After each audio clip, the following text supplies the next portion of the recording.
available on our YouTube channel shortly after the session. Great. Thank you, Elizabeth, and thanks to the PROACT team for allowing us to come and present to you guys today.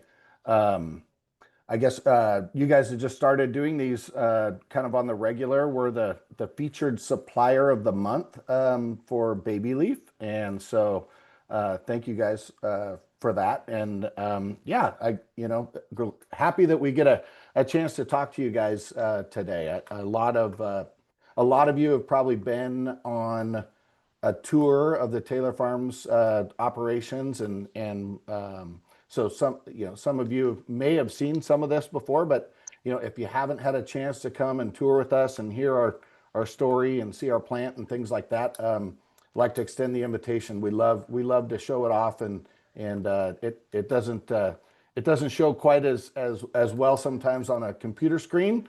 But it definitely shows well in person. So anyway, thank you guys again for inviting us. So I'm going to try to share my screen and let me know if this is happening or not. Oops. 1 second.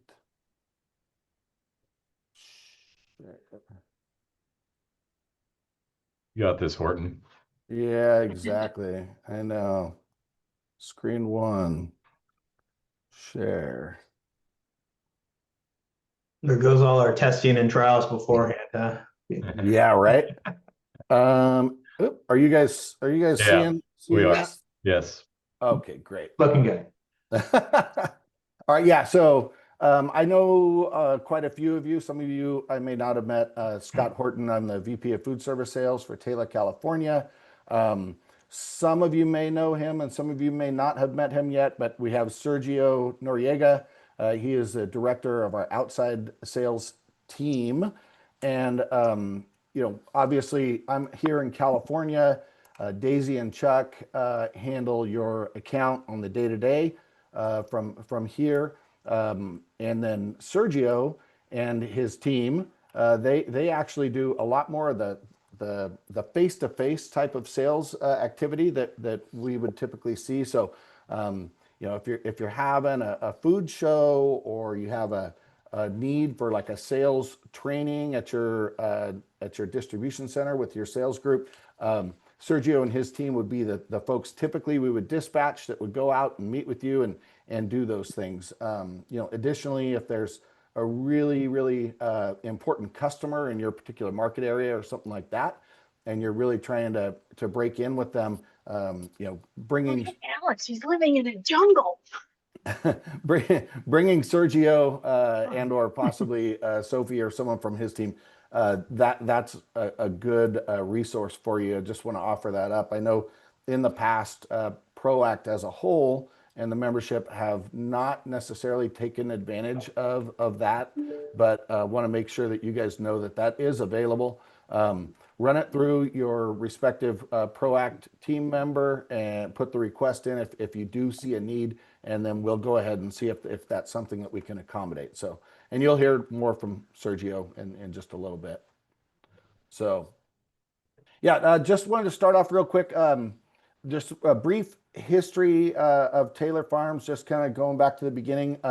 If you don't know, Bruce Taylor is our founder, CEO. His family, their roots run pretty deep in the produce industry.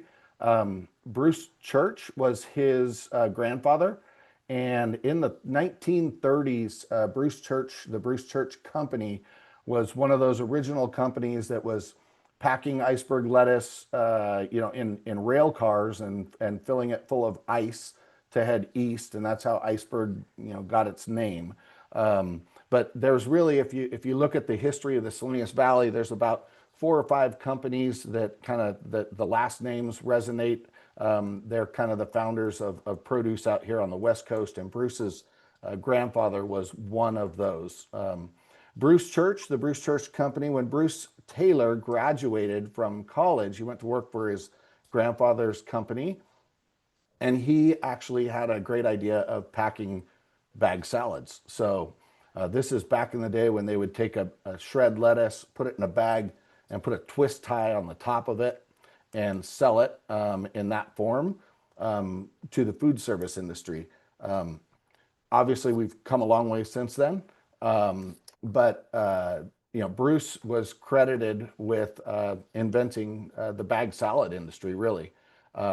Ultimately, that entity that was doing that became Fresh Express.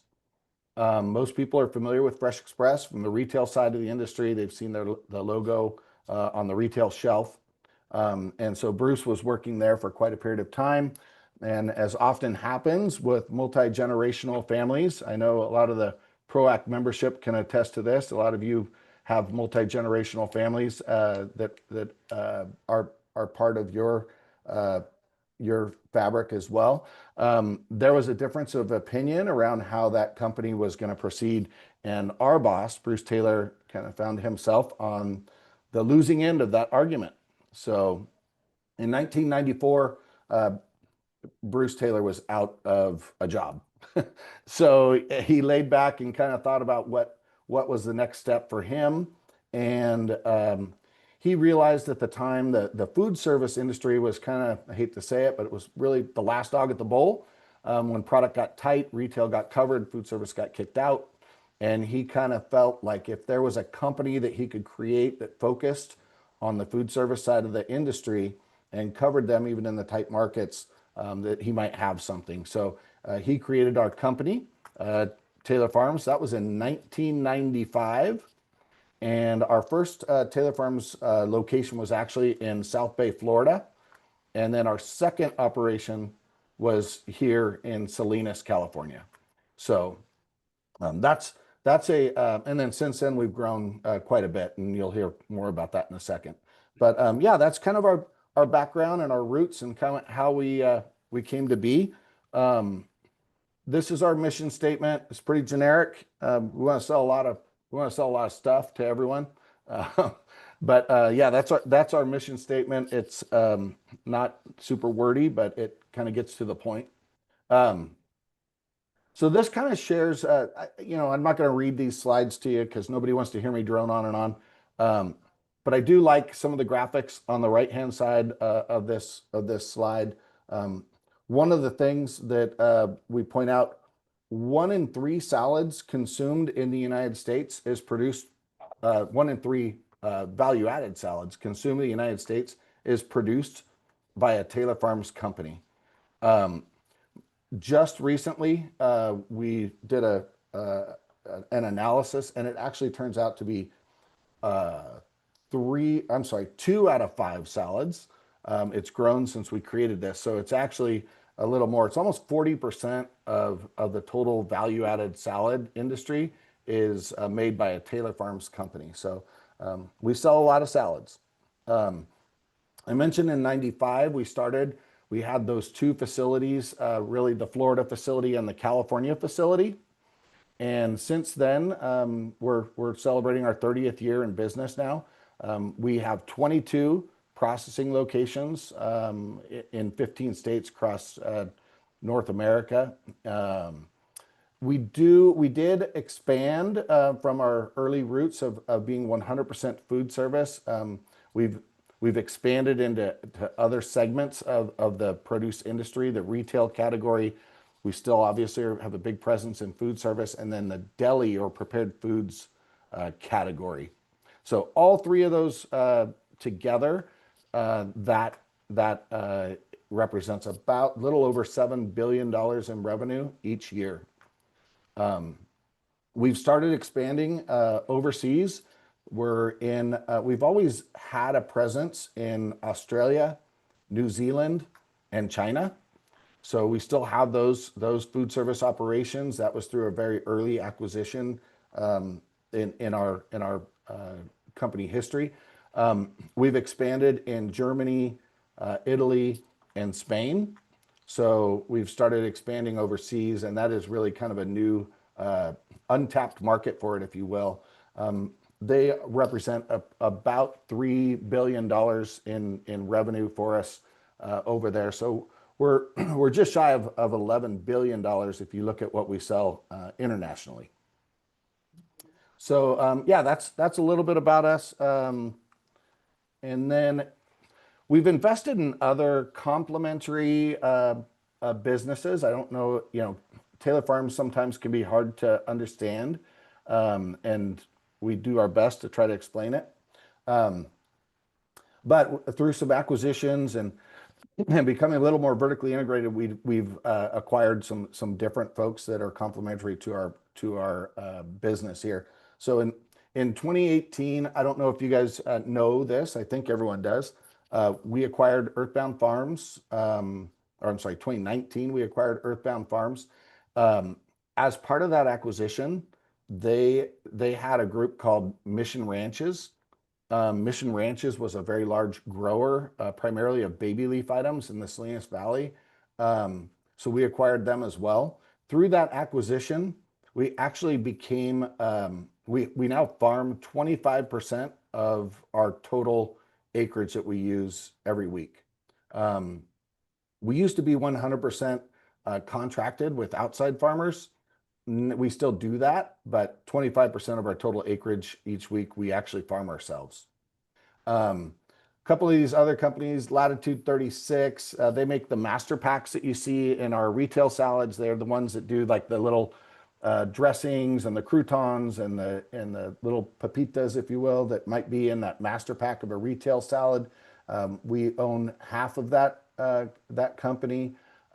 Direct Roots is really our consolidation company. So and they also run our tomato sales operation. So Direct Roots, a lot of you guys are familiar with Direct Roots. I know you guys do some business with them as well. So yeah, that's our Direct Roots group. Crunch Pack, if you guys don't know, the Apple company up in Kashmir, Washington, we own the majority of Crunch Pack as well. So any Apple needs and things of that nature, we definitely can help in that regard. We have our own dressing plant, Lighthouse Foods and some of the other folks that we used to buy all our dressings from. We actually now make our own dressings as well. So we have a dressings plant, so we can customize those types of things on the retail side. Pure Greens and Better Future Farms, those are indoor agriculture growing operations. So we have protected ag in the indoor growing segment. That's a growing segment. Right now, I don't know of one company that's made any money doing that, but we have a foothold in there. And if it actually turns into something that is of value to anyone, we definitely can help in that area. Curation Foods, we bought them. That really put us in the green bean business. And we acquired their facility up in Bowling Green, Kentucky, as well as their facility down in Southern California. Foodiverse, I kind of made mention of that. That's our European expansion group. So those are some of those plants that exist over in overseas. And then Yo Quiero, I don't know if anyone's familiar with Yo Quiero, but you may see it. They make guacamoles and salsas and those types of things, and we actually own them as well. Fermented Food Holdings, we do own them as well. They are a fermented food company. They do Wild Brine branded kimchis. So you see a lot of that fermented kimchi on the shelf that they actually sell a fair amount of food service products out of there as well. And then Bubby's Pickles, which is another item that they have, but we have that as well. So anyway, if any of those things resonate with you or spark your interest, you want to talk more about it, we're happy to dig a little deeper. And this is just a kind of a map. This shows our footprint. So I mentioned we have kind of three segments of the industry that we focus on. We got the food service, the deli, the retail. There's a little graphic there that kind of shows what each one of those segments kind of what their product category might look like. Obviously, food service, typically the bigger bag stuff, the 5-pound shred lettuces, the 2-pound chopped romaines, those types of things. Clear film, in a kitchen or in a school or in a sporting venue, something like that. Not typically with any kind of a customer or retail facing. So clear films, that's what we do. The retail salad, pretty self-explanatory. The place where you go and shop for your salads for your home. Those are smaller bags or bowls, trays, and those typically have graphics all over them. Lots of different chopped salads and things like that that we sell in that space. And then the deli is really, it's prepared foods. We do some things like we're cooking pasta and quinoa. We're actually cooking some proteins and chicken and things like that, making enchiladas. During COVID, we actually rolled McDonald's breakfast burritos for them. So the deli is really kind of a different, unique segment. In many cases, it may not even have produce on it. A lot of what they sell out of the deli carries really incredibly short shelf life, 2 and 3 day shelf life on a lot of those products. So makes it a little tough sometimes to get through distribution with what they make, but they do a pretty good job of the items that they do. And you can kind of see too from the little push pins what each plant kind of specializes in. So yeah, but you guys are pretty familiar with Taylor Farms California, our Salinas-based operation. Obviously, that's where the bulk of the business that we do with you guys resonates. We do also do a fair amount of business out of our other, what we call a source-based operation, Taylor Farms Mexico, which is down in Guanajuato. Source-based meaning we have our plants that process the product in very close proximity where that product is grown. So as the graphic shows here, we do have a plant, our Taylor Farms California plant that sits in Salinas. We operate out of here basically from Easter to Thanksgiving.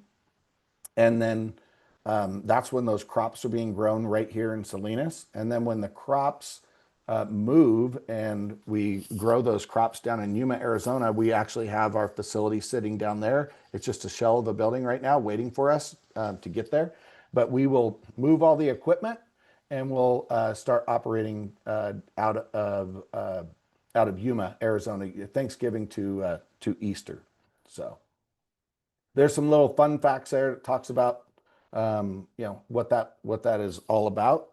And then we got a quick little video I'm going to show you. This is, if you haven't seen it, this is kind of what that looks like. We call for your orders to be placed on a Wednesday, usually before noon. And then the ProAct procurement office gives our team their orders for whatever you want to load in Salinas for that rest of that week. And then our production team knows to make that product, and we start tearing the plant down on a Thursday. So 56 hours later, we're operational in Yuma. And so yeah, that's coming up pretty quick. If anyone needs the date, it is November the 17th, I believe, is our first shipping day in Yuma this year, which is that October, November? Sorry, I'm looking at my calendar. November the 17th, yeah, that Monday be our first shipping day. Here's what the move looks like.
So that was the move. Um, Quite an undertaking for us, and a lot of folks actually in the industry, do the same thing. People that are in our similar category. But yeah, it is quite an undertaking. A lot of people ask us, why don't you just, why do you move all that equipment? Why don't you just buy equipment in both places? Well, unfortunately, the equipment, if you amortize one line, kind of from everything on that line, from the beginning of it to the end of it, it's about $1 million, and you've got $30 million, 30 lines. So $30 million of equipment would be sitting idle for literally half the year. You would never get a chance to fully depreciate that. And quite honestly, from year to year, we change those lines with new technology comes out, and you want to take advantage of that. And so this gives us the opportunity to do those things. So we move the equipment back and forth. And so yeah, that's coming up. It's a big time for us. We like to call it the Super Bowl. So this is speaking of the move. Some of you guys know this. When we were coming back from Yuma to Salinas, right around Easter of 2022, we had a gentleman doing some pre-work on our facility. They were doing some welding, and the welding torch burned through the wall and got into the wall, and ultimately burned up the wall and into the ceiling. And the next thing you know, our facility was on fire. Good news was good news, nobody got hurt. But the other piece of good news was most of our equipment had not yet made it here from Yuma. So it was all on trucks. So we were able to turn the equipment around and send it back to Yuma, Arizona. So yeah, our facility was a complete loss here in Salinas. We kind of took a step back and said, hey, what's good, what's bad? Well, we had a working facility still in Yuma, and we had all of our raw product that was planted, unfortunately, in Salinas, in the wrong area for us at that particular period of time. So what we did was we operated that year kind of like a regional plant. So we harvested a lot of the raw product here in Salinas. We shipped it down to Yuma. We processed it. Customers that could load over there, loaded over there. Customers that needed it here, we brought it back here. We have a lot of sister plants. You guys saw the contingency that we have within our system. We have 22 other plants. Many of them were located in and around the Salinas Valley. We were able to sub out some of our products to them too. So a lot of our baby leaf was made by Earthbound Farms at that particular period of time. We had some of our other sister facilities running some of our products. So we were able to operate that whole season without a plant in Salinas, and we never missed an order from any of you all. So when it comes to contingency, we have a pretty good network, and we can lean on each other. So even in the worst situation, things turned out okay for everybody. So that was kind of what the facility looked like at the end of the fire. Not very good. And then literally 1 year later, we were able to rebuild that plant. So that season I mentioned, we operated remotely out of Yuma, and leaning on our sister facilities. And then the next year, we finished the build out of our plant. So our plant here in Salinas is brand new as of 2023. And this is kind of what it looks like on the inside. Again, if you guys get a chance to come tour with us, we'd love to show it off. But yeah, that's kind of a view of what that looks like. I mentioned, contingency. A lot of people that we do business with talk about, hey, we don't want to have all our eggs in one basket with you. What if the worst happens? What would happen to us if you guys burn down your plant? Well, we would continue to ship you, because we have some great contingency plans, not just from a facility network, but also raw product. So we grow raw product in all these areas that you see on the map. The bulk of our product and the bulk of what we sell to you comes from either Salinas or seasonally from Yuma and or Guanajuato, Mexico. But I mentioned all those regional plants, and all those regional plants, they buy raw product from the same places that we grow it. They need iceberg lettuce, they need romaine, they need cabbage, they need broccoli, they need the same items that we have.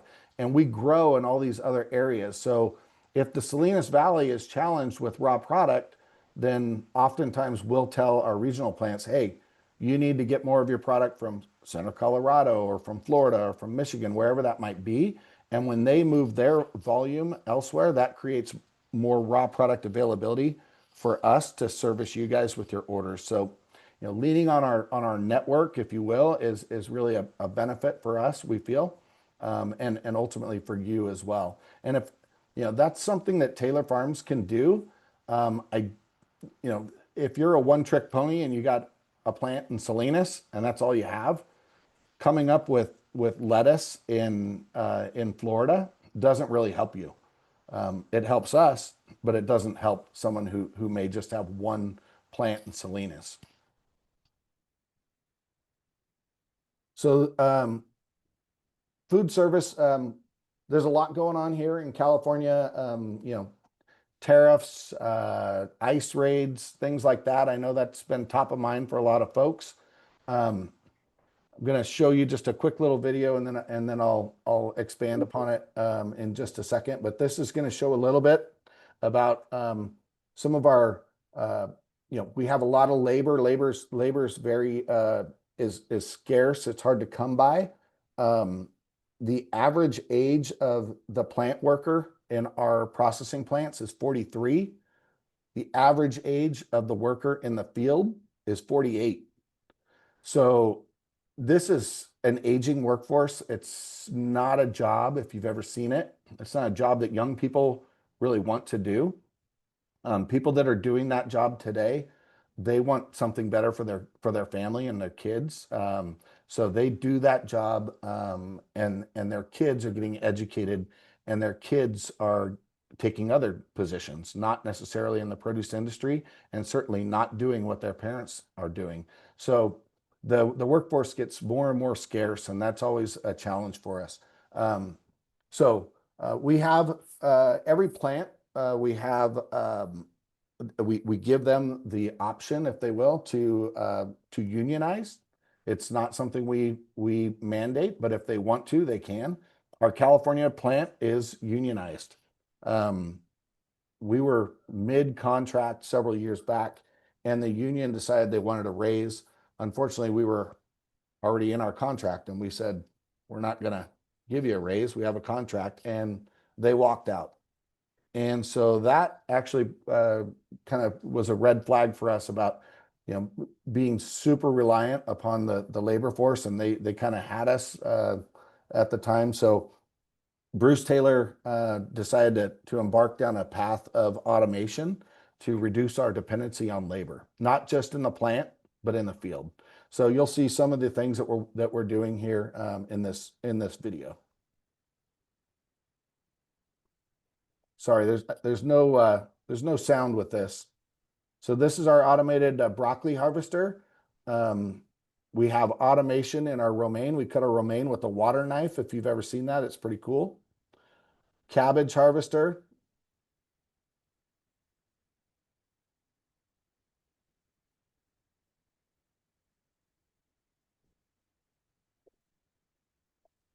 So just for just a point of reference, a cabbage harvesting crew, because it's typically very labor intensive. Cabbage harvesting crew can be upwards of 30 people on a crew. With this harvester, we've got it down to 8. These are our automation projects in the plant. This is a brand new spin drying operation, which is completely in line. So that will eliminate a lot of our need for labor in the plant. Robotic arms pack all the boxes now. So we used to have people doing that. Same thing with the palletizers. We utilize those palletizers to build the pallets.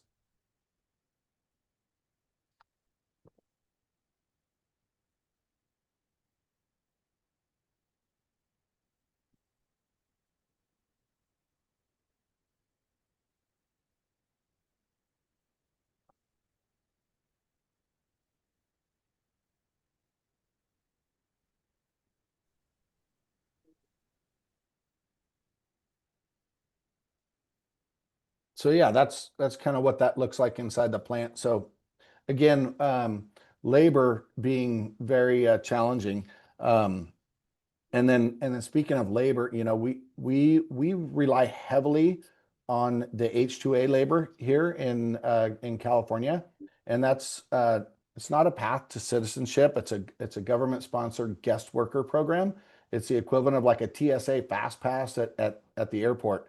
The people are vetted on the front end, and then once they've passed through the screening process, they're approved by the government to work here in the United States. So they work here, and when they're done with their work, they go home, wherever home might be for them. In most cases, that would be Mexico for us, but doesn't necessarily mean that's the only place. But yeah, you can see we rely quite heavily on that. So when it comes to, you know, the fear of an ICE raid, if you will, we don't really share that as a lot of companies who may rely more heavily on domestic labor. Our people, they're not citizens. They're only here to work, and they've got a work visa. So that's and then people that are here, we've already done the E-Verify. They get the W-2s, so we're pretty confident that everyone's legal here. So not too concerned when it comes to the ICE raids. At least our company is not. This is not a cheaper labor. It's actually drives maybe one of the more expensive labor forces, but it is the most reliable. And we don't have to worry about searching for people to come to work. So this is just some facts on what that looks like. You know, part of the program, you do have to provide housing for the employees. You have to provide their health care. You have to provide meals. So again, not necessarily the cheapest path, but very reliable. Food safety, switching gears just briefly here. You guys hopefully are aware. In 2006, there was a spinach outbreak. A lot of people got sick. Taylor Farms wasn't the culprit, but we were impacted just like everybody in the industry was. People stopped eating spinach because of it. We had a bunch of acres of spinach in the ground that we weren't able to sell. You guys all lost sales as well. Probably ended up holding the bag on some product that was in your warehouse that you may have had to dump. Yeah, it was a really bad situation. At that particular period in time, you know, washing of produce was primarily just chlorinated water. And so we realized there had to be a better way to do this. So after several years of research and testing, there's a lot of companies out there at the time that claim that they could have a wash water additive that was better than just chlorine. And it worked in a lab setting, but it never worked in a large commercial scale system. We built a pilot plant, and we started bringing down E. coli from UC Davis, and we were inoculating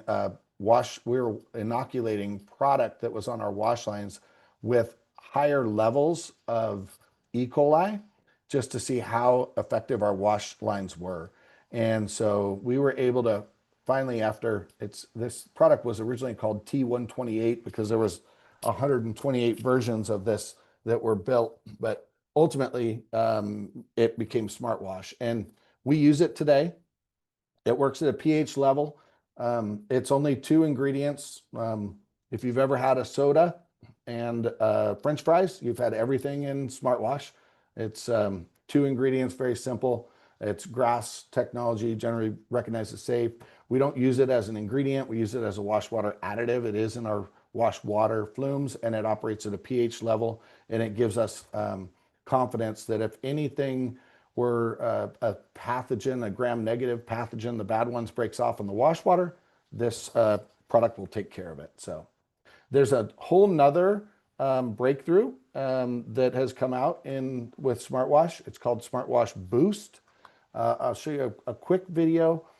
This is starting to gain a lot more traction. That you'll see this video was made in 2018. Main reason why this has not been employed is cost. I hate to say that, but there is a better way to wash, and this essentially gives you a kill step in produce, which is something that the industry has been looking for. And I think we're going to hear more and more of it throughout the course of this next year. But here's a quick video on that.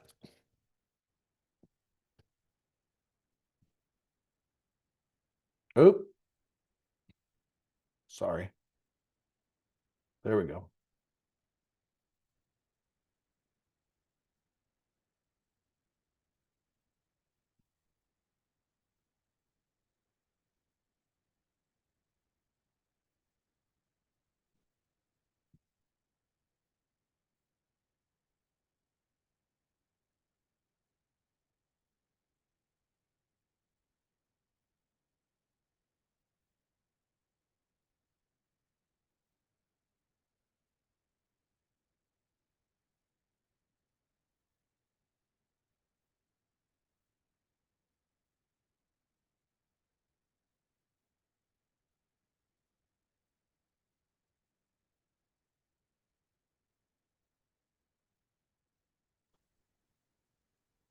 Scott, I don't think we have sound here. I don't know if you want to narrate a little Oh, or maybe it's just me. sorry if you guys can't hear it. Can you guys not hear it? Oh, No. apologize. I apologize. I could hear it on my end. I'm not sure why. So basically what this is saying, sorry, the video's playing and you guys aren't hearing what's going on, but so it works essentially the smartwatch boost is silver ions. And silver ion is something that's been used in operating rooms for years for its antimicrobial properties. They actually put the silver ion drops in babies' eyes when they're born to prevent blindness. So this has been around forever. It's very, very safe. What it is in the cutting mechanism. So when the product is cut in our translicers, we have a halo, if you will, that's built, and it mists the silver ion into that cutting space. So when there's a split second when you cut produce where the stomata are open and there's an opportunity to have this product seal off the cut surfaces, if you will. So it takes a little bit it takes about 20 seconds for it to adhere to the produce, and then you can wash it, and it's good from there. But it essentially, through all the testing that we have, and we have it with the USDA now, it's essentially a kill step. It's the same at the end of the day. It's the same as cooking produce or cooking. Cooking is considered a kill step in proteins. This would be considered a kill step in produce. So it's a really big breakthrough. Lots and lots of people at really high levels in the government are talking about this right now. But it is the next level of smartwash. So again, these things, smartwash and smartwash boost, are not proprietary to Taylor Farms. These are things that we help develop, but they will be available to the industry. So again, the idea is we all have confidence in what we sell. We don't have to worry about these outbreaks anymore. And if that's the case, then then we're all better off. We get consumer confidence and we can sell more. So anyway, happy to talk more about that if anyone wants to know. Sustainability, Elizabeth mentioned if there was anything that we could mention on these things. I know it's a hot topic for a lot of people. We do a lot of audits at our plant. We go through a lot of food safety audits, SQF, those types of things.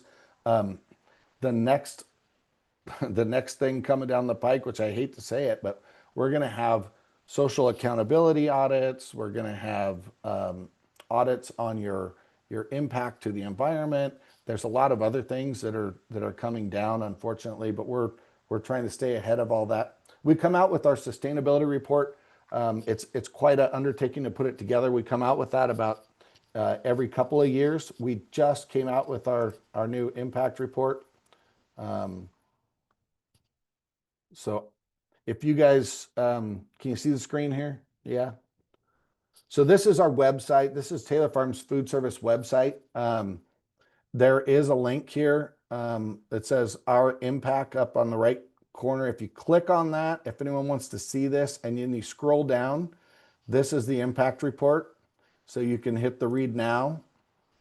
And then I'm not going to go through all this because there's a lot of slides here, but I just want to high level kind of point out a few things. So this goes into, you know, a lot of the things that we're doing.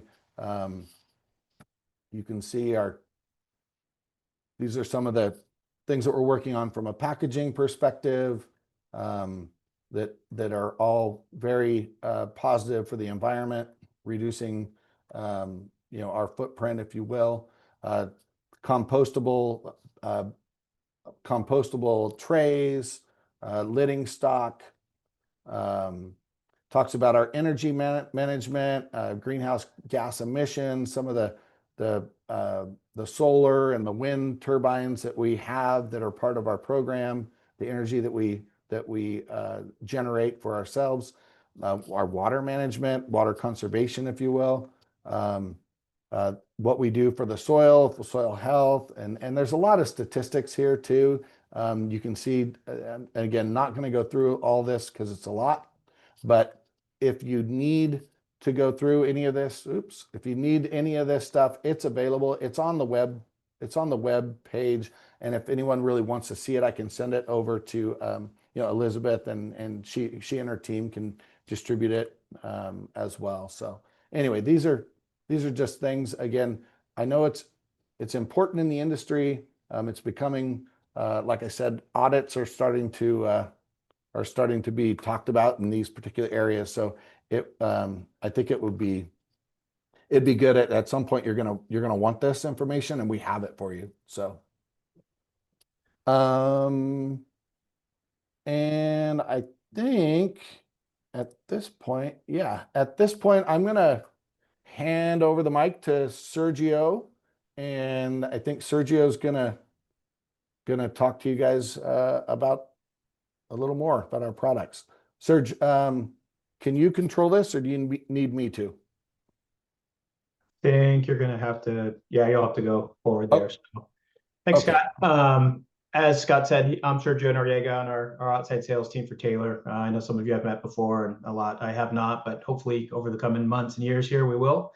We'll wrap this last 15 minutes really talking about storage and handling, common quality issues, and then really into our diverse set of products. This is, you know, good for what Taylor has to handle: cold chain management, the distributors, transportation, all the way down to the operators. A lot of the similarities on how they should handle these products. We really are the start of the cold chain, to the point even when we choose to harvest, if it's going to be a hot day, if we've got heat waves coming, we're out in the fields oftentimes before midnight when it's dark and cold. We're cooler at least. We try and wrap our harvest up before the heat of the day. If you do tour our facility, you will start on the outside where we are receiving our raw product and getting it cooled down before it enters our coolers. And a lot of that is just a better, fresher product. It also prevents our coolers from heating up if we bring in hot product into our coolers. And we're looking for that nice 33 to 38 degree kind of Goldilocks temperature for our product. On the next slide here, you'll see a little bit more anecdotal, but a little bit truth to it too, as well, is that when the product does get above 40 degrees, 41 degrees for days on end, you really start seeing a rapid deterioration of shelf life.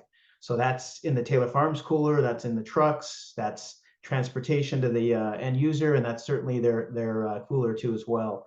Especially on the far end of the supply chain, right, where they're receiving that product and it's 5 days old, 7 days old. If that walk-in cooler or that reach-in cooler is above 40 degrees, they're going to get less than ideal shelf life on that product there. So super critical.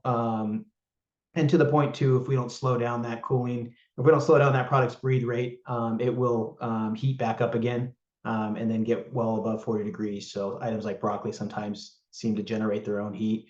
It's kind of like a medical miracle, I call it, right? Because it gets down to like 38, and if we don't hold it below that, right, it'll get back on a truck above 40 degrees pretty quickly. So our next image here is just an extreme example of poor handling quality there. So I've worked in a couple different kitchens throughout high school and college, and not to say that this was something I saw happening, right? But all sorts of weird and interesting things in the back of the coolers, 50-pound sacks of onions being dragged across the floor using as door jams, and then later making it onto prep surfaces and cutting surfaces to be utilized later. And to Scott's point, a lot of times fresh produce does not have a kill step. So storage and handling is absolutely critical.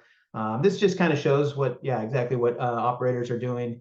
And we stress and recommend to keep that product in its original packaging, in the film, in the bags, and in the boxes as well. It just provides an extra level of insulation from the cooler fans kicking on and off, from the door being left open and temperatures raising.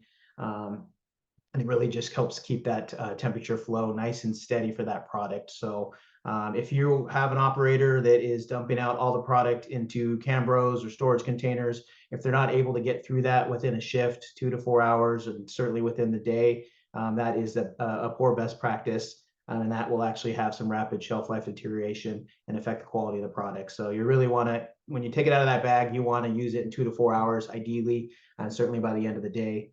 And then also too, as well, in the cooler, you don't want to take those bags out and put them on the racks or in storage containers or out of that cardboard box unless they have some sort of other insulation system in there. It does actually have a negative impact on the product. And I think we've all seen it, right? If you walk the customers' coolers or even in your own fridges, right? Bags of produce that are outside of the cooling trays, if they're just on the regular part of the fridge, right? You'll see condensation build up. You'll see kind of that moisture accumulation, and that happens to the same state as food service bags, 5-pound bags of shred lettuce and chopped romaine. You'll see that as well. So just quick reminders in there. It's also a good chance to play like produce detective, get inside the coolers, see what those end users are using. I like kind of visiting and seeing for opportunities as well, right? It gets you in there to see what they're buying as well, if you want to just give them recommendations on where to store and cool product.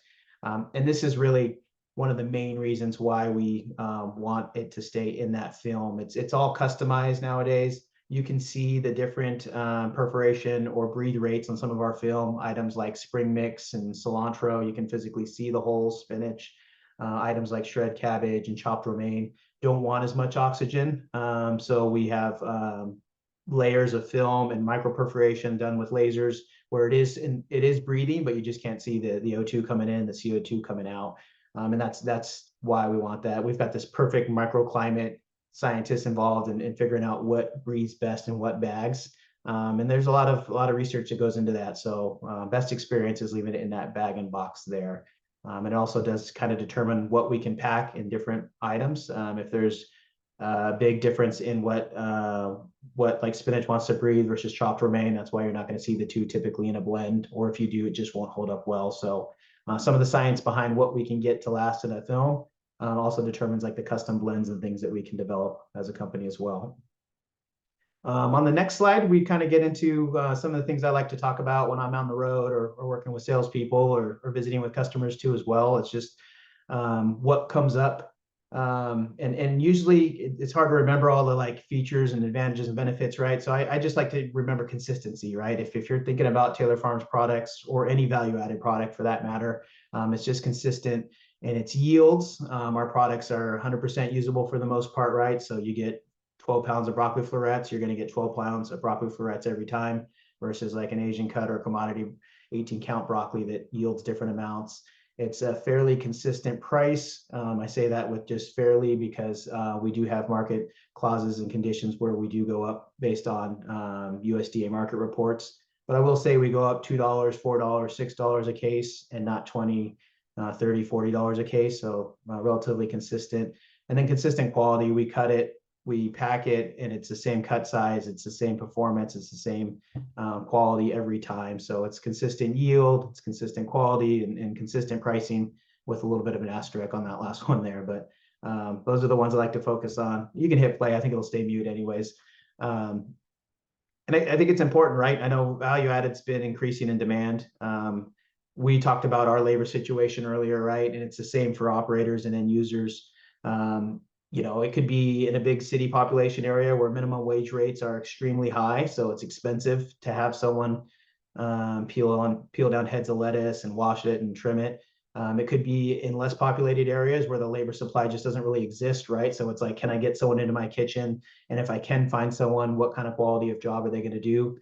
So we've just seen more and more demand for fresh cut items like these. We do have these videos broken out too for 4 commodities. That will be a little bit more of a longer form version of like cutting down a case of iceberg and comparing it to chopped iceberg or shred iceberg there. So just a lot of ways to kind of spin this. I know sometimes there's a negative connotation of like buying it pre-cut already, but for the most part, most people are not going to a restaurant, you know, because they chop their own romaine. It's usually like, what kind of house-made dressing are they putting on there? Are they making homemade croutons? It's not if there's a guy back there cutting romaine or shredding lettuce to go on a taco, right? It's like, what else is in there? These are like speed scratch items. They're base ingredients that add to the experience. So yeah, consistency, the biggest yield there. We're going to wrap the last segment up here too, just going through different products, different ways to think of it. I just bombed my last fantasy football draft, so I kind of had that on my mind as we were putting this together. So for anyone that's drafted fantasy football or anything similar, I'm sure you've heard of like value and sleeper and dynasty and kind of lock picks in there. So this is the way we're going to take these products as we go through them. First, on the next slide, we'll talk about our injury updates, which are our common quality concerns. Oh, sorry, I jumped ahead there. We'll talk about our players and products. We'll go back one. Taylor Farms has a long history of working with leafy greens and cut veg like cauliflower and broccoli.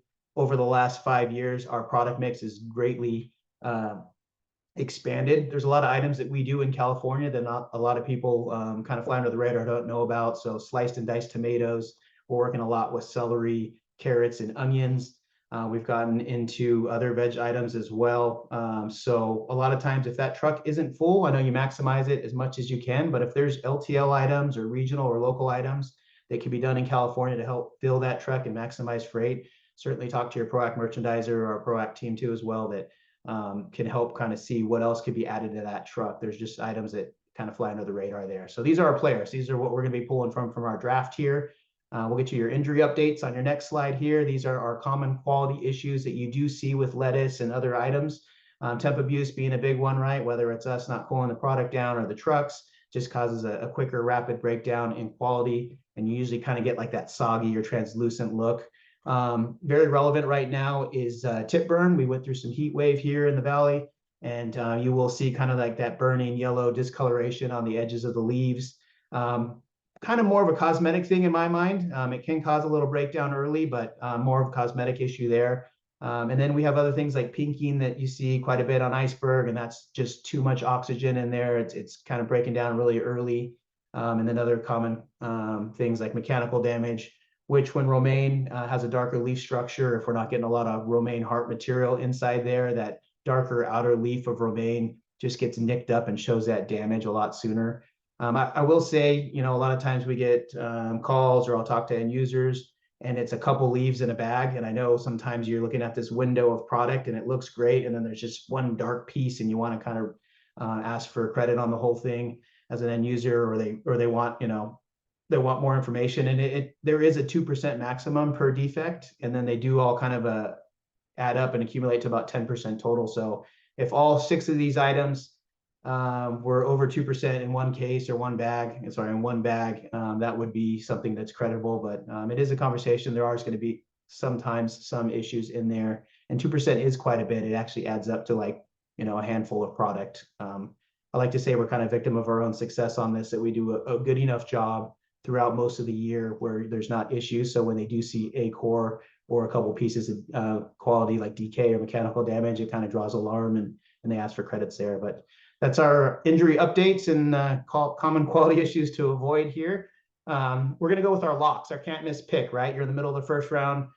You've missed the opportunity to get some of the sexier, maybe fancier picks here, but these are the ones that are going to score lots of points for you throughout the year. These are easy sells. I know a lot of the members carry Heritage Blend. And this is just one that over the years has been a rapidly growing item for Taylor Farms. I know a lot of people have heard about it. Its performance as far as like plate coverage and loft and what it can do to get more yield and servings in spring mix.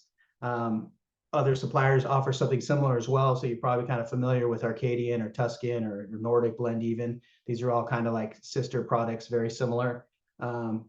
I like our version. We do a really good job of a red to green ratio. We've got really nice like cut size on the leaf, so it's a little bit easier to use with a fork. You're not having to get in there with a knife. And I will also say kind of globally, Taylor Farms product mix still, you know, 40% spring mix to 60% heritage. So your competitors in all your markets are still selling a lot of spring mix. I'm sure if you looked into your inventories, you saw a lot of spring mix. So not saying change out your spring mix for heritage, which, you know, is a benefit, but there's a lot of competitors in your market where you can go after their mixed green or spring mix business with heritage blend to grow. So that's our lock pick there.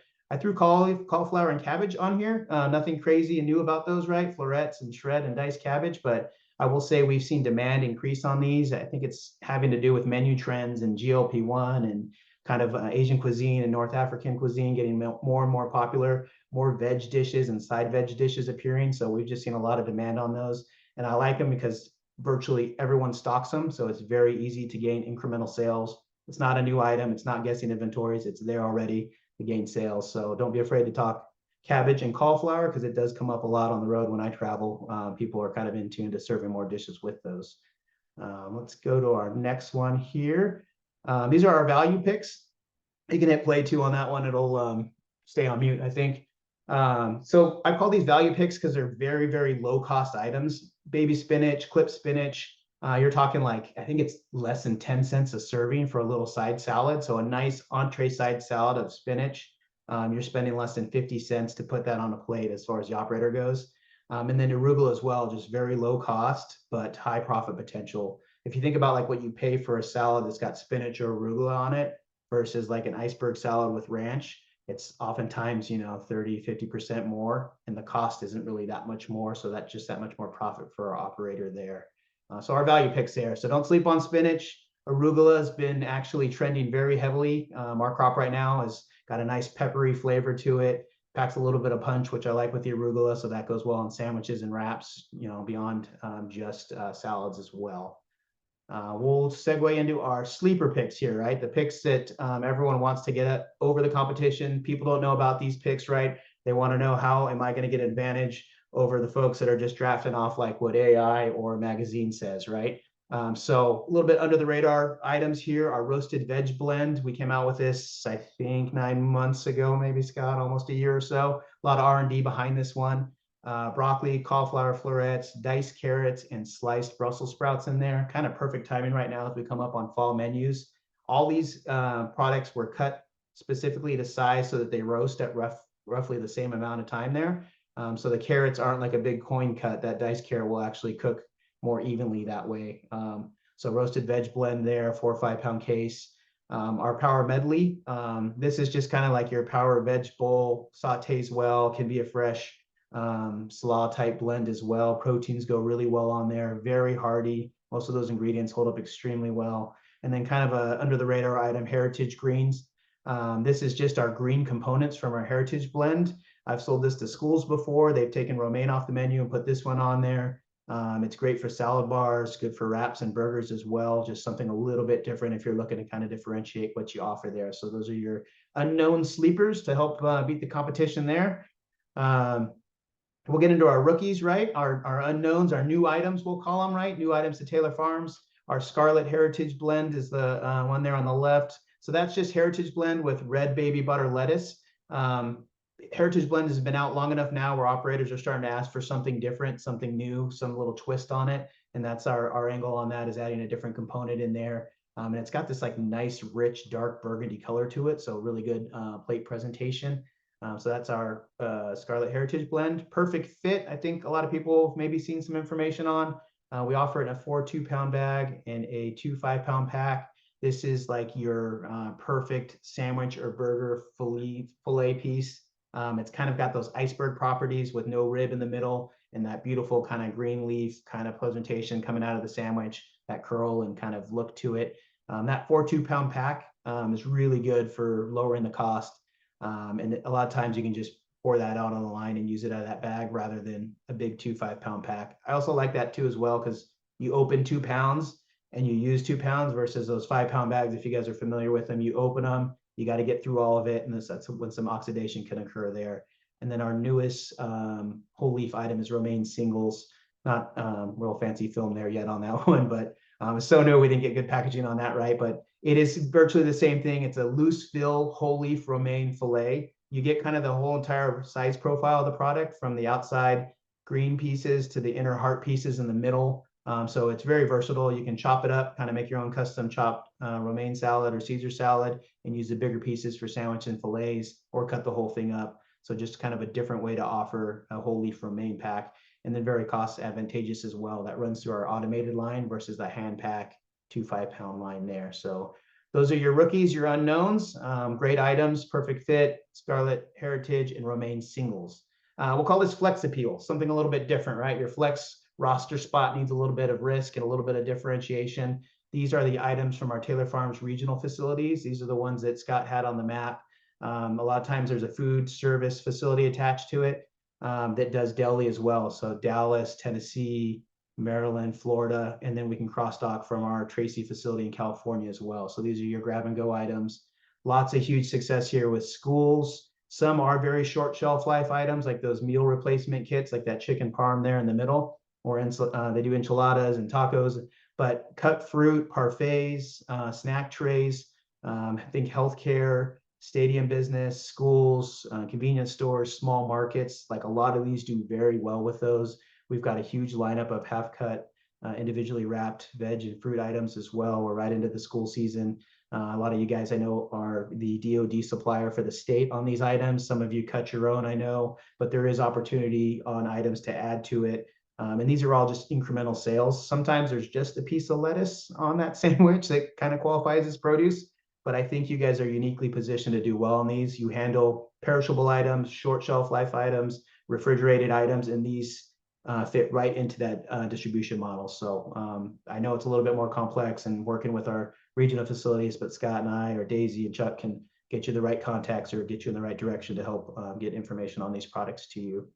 And we'll wrap with our last one here. I appreciate you hanging on. I know we're going a little bit over. This is for all your real fantasy nerds or veg head nerds here. I swear I don't do Dynasty, but these are teams you build with kind of unknown guys that are on the practice squad, long-term programs. But I see this as an opportunity for some long-term success. These are kind of new programs we're rolling out. Mexico, not so much new, but our East Coast veg program and commodity program is something to keep an eye on. We grow romaine and iceberg and broccoli in various parts of the East Coast. So we'll start up in Florida, work our way into Georgia, into New York, and then Michigan as well. So kind of new to us. These, like Scott said, a lot of times feed into our regional facilities. So we're now opening up these commodities to ship to local spots in those areas. So if you have distribution in these areas for picking up, or if we can look at delivered programs, this would be like a local Eastern, local regional, think chains that want to like offer local produce when it's in season. If you want to have like something different to offer than just West Coast items. A good example this year is Michigan. They were out looking for contracts at a very good price on iceberg and romaine, and it was ahead of the market that jumped up. So you could have had it, in theory, someone could have had a locked in price, right, on a lower commodity item when West Coast just went up upwards, I think, of $30 or close to $30 on iceberg. So some interesting opportunities there. So a little bit out there, a little bit more research, but just want to make you guys aware that we are starting to open this up and offer it as a commodity program there. So that's my dynasty or fantasy produce picks of the week there for you guys. Don't listen to my advice on real football, but on definitely produce and lettuces and salads, like anything we can help you guys out, whether it's POS and videos. If you want some of the highlights on here as far as the items we showed, samples, like anything we can do to help you guys and empower you with more knowledge out there to talk produce. Appreciate your time. Perfect. Thank you so much, Scott and Sergio, for putting this together. If anyone on the call has questions, please reach out to your account manager and we will definitely get that information for you. Again, if you guys want the impact report, you can either ask us or go onto their website and be able to get that. But thank you again, Taylor Farms. And next month we will have Rainier Fruits. So we look forward to having them present. But again, thank you everyone. And this recording will be available on our YouTube if you guys want to share it. Thank you. Thank you.